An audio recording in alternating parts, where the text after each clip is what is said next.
João capítulo 6, os irmãos acompanhem comigo a leitura desse texto. A partir do versículo 27, está escrito assim: trabalhai não pela comida que perece, mas pela que subsiste para a vida eterna, a qual o Filho do Homem vos dará, porque Deus o Pai o confirmou com o seu selo. Dirigiram-se, pois, a ele perguntando: que faremos para realizar as obras de Deus? Respondeu-lhe Jesus: a obra de Deus é essa, que criais naquele que por ele foi enviado. Então lhe disseram eles: que sinal fazes para que o vejamos e creiamos em ti? Quais os teus feitos?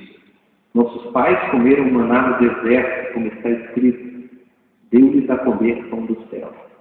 Replicou-lhe Jesus: em verdade vos digo, não foi Moisés quem vos deu o pão do céu.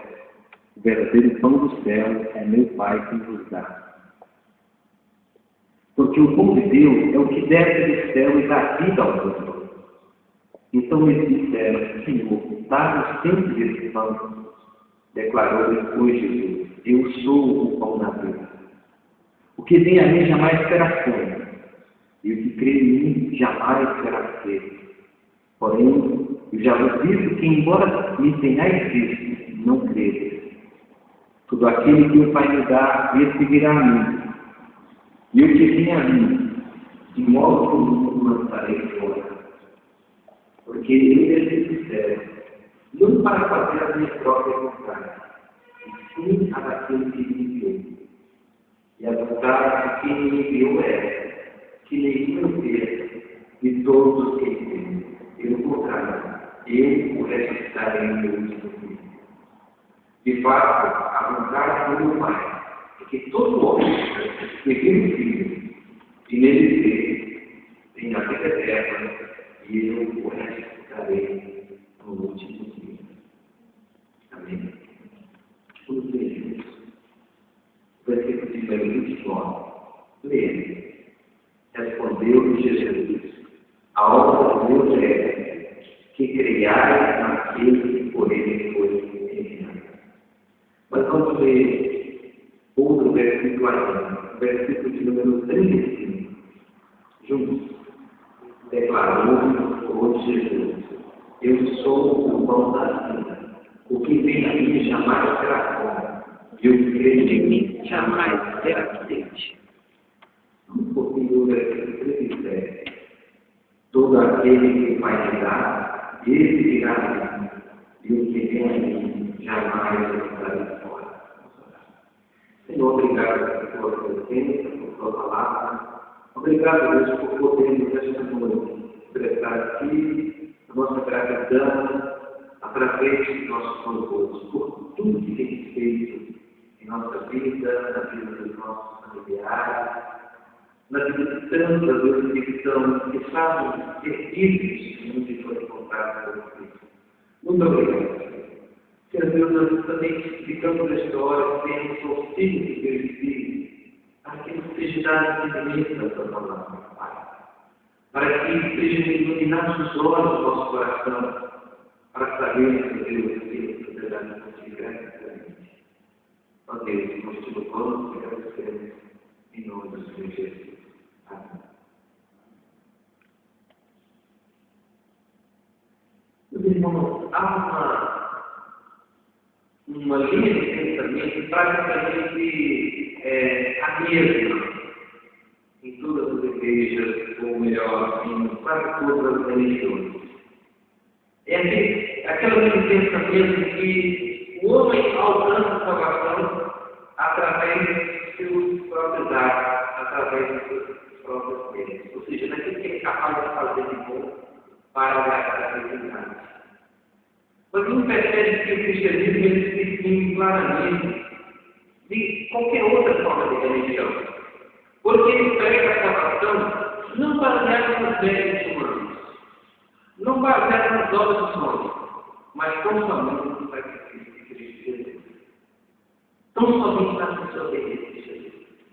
O cristianismo é a única realidade que prega a salvação pela graça. Ou seja, pelo favor que nós não merecemos, que nós não fizemos por obra. O favor imerecido de Deus é isso que significa graça. Favor imerecido de Deus. E nós podemos perceber isso claramente nas palavras do Senhor Jesus, aquela multidão que o estava ouvindo. Veja que depois de ter feito aquele milagre para aquelas grandes multidões, Jesus estabelece um diálogo. E Jesus não usa essas palavras no versículo 27, que o esforço dele não deveria ser por aquilo que era meramente material. Porque ele estava atrás de Jesus e os milagres que Jesus realizava.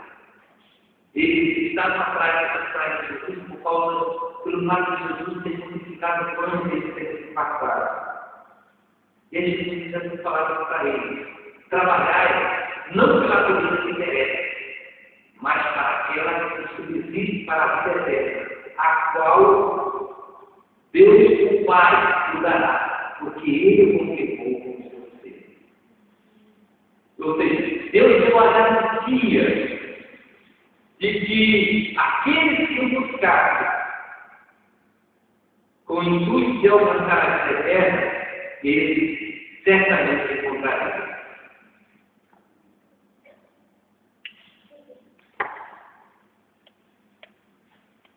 Deus aqui era o nome da garantia do rei. O rei dava o seu selo. O selo real. Onde quer que fosse o seu arauto, eles seriam reconhecidos como embaixadores do rei.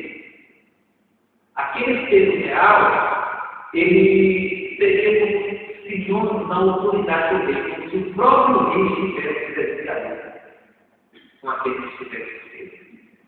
Então Jesus está dizendo aqui que Deus o Pai garantiu a vida eterna àqueles que o buscassem com esse propósito. Aqueles que fossem a Jesus com esse propósito, Jesus disse: pois o Pai o confirmou como seu filho. Trabalharam não pela comida que merece, mas para aquela que vive para a vida eterna. Os nossos esforços, enfim, eles não devem ser meramente para alimentar o nosso estômago ou para cumprir o nosso corpo. O nosso principal trabalho nesse mundo deve ser por aquele que é espiritual, para alcançar aquilo que é espiritual. Então, depois de Jesus ter dito isso, aquelas pessoas perguntaram a Jesus: então o que faremos para realizar o trabalho com as obras? E aqui nós perguntamos nos outros: se devemos então dividir os nossos esforços para alcançar aquilo que é espiritual, para aquilo que subsiste para a vida eterna, então a questão é: o que faremos para realizar o trabalho, as obras de Deus? O que é necessário, afinal, para alcançarmos a vida eterna? E Jesus surpreende a ele, dizendo que é muito simples. Não há nada de complicado para ter uma vida eterna. Ele diz: a obra de Deus é essa. Que obra é essa? Que creais naquele que por ele foi enviado.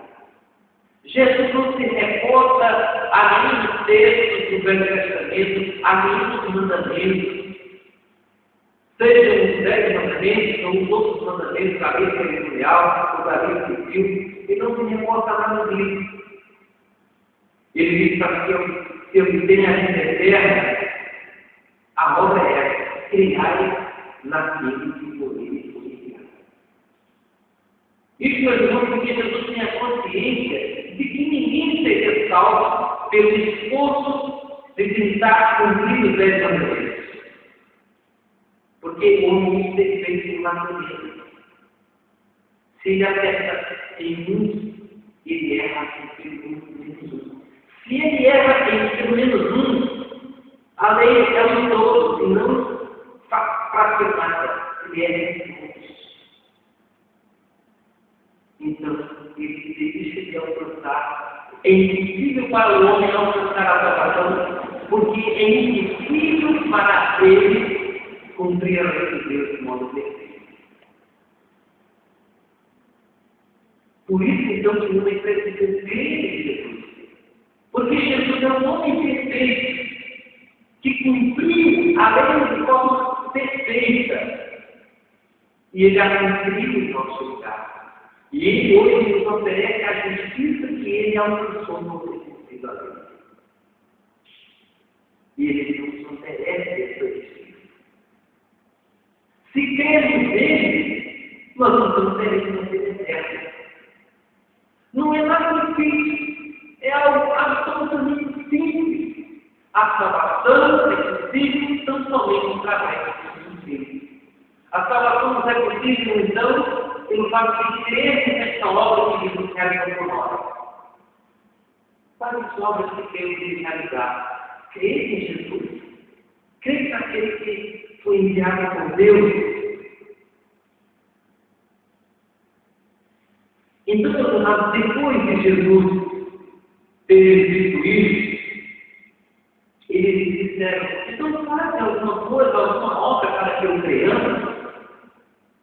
Ou seja, eles esperavam que Jesus demonstrasse com sinais miraculosos, com grandes poderes, e que ele é de fato enviado por Deus. Mas Jesus já tinha feito milagres para mesmo. E outros milagres tantos eu já havia comprovado, mas porque agora eles pedem novamente um sinal. Que sinal faz para que eu vejamos e creiamos? Quais são os seus feitos? E eles estão, como até pouco tempo, têm se alimentado dos pães que Jesus multiplicou. Eles agora trazem a sua mente e falam para Cristo sobre o milagre feito por Moisés. Moisés, lá no deserto, tinha dado pão de Deus. Ele visitou. Está escrito: Deus pão a comer pão do céu. Deus está comendo do céu. Então eles reportaram aquele tempo em que o povo de Israel caminhava pelo deserto, e todo dia pela atardecia eles iam e colhiam a porção desses frutos. Eles não precisavam trabalhar e fazer nada, só somente ir e colher aquilo que havia sido mandado por Deus. Na verdade, dizendo isso, Moisés deu para comer do céu. E Jesus pode dizer: na verdade, não foi Moisés que deu para comer do céu, mas foi Deus. De fato, Moisés não fez nada, Moisés nem pediu.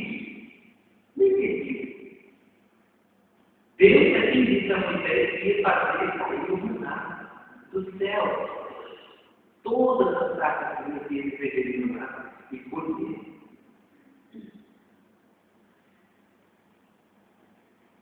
Mas então, eles se referiam apenas ao alimento físico, material. Assim como a pouco eles haviam se alimentado e se passado, eles queriam mais coisas materiais. Infelizmente, muitos seres nós temos nesse caso. Muitos querem reconhecer que Jesus está com uma família, ou que Jesus está numa igreja, se houver hipócritas maravilhosas, se estiverem fartar tudo aquilo que desejarem, não somente do alimento básico que há na cada dia, mas merece daquilo que é altamente supérfluo. Altamente supérfluo. Então, meus amados, a pergunta é: atrás de quem nós estamos correndo? Atrás de quem é que muitos estão correndo?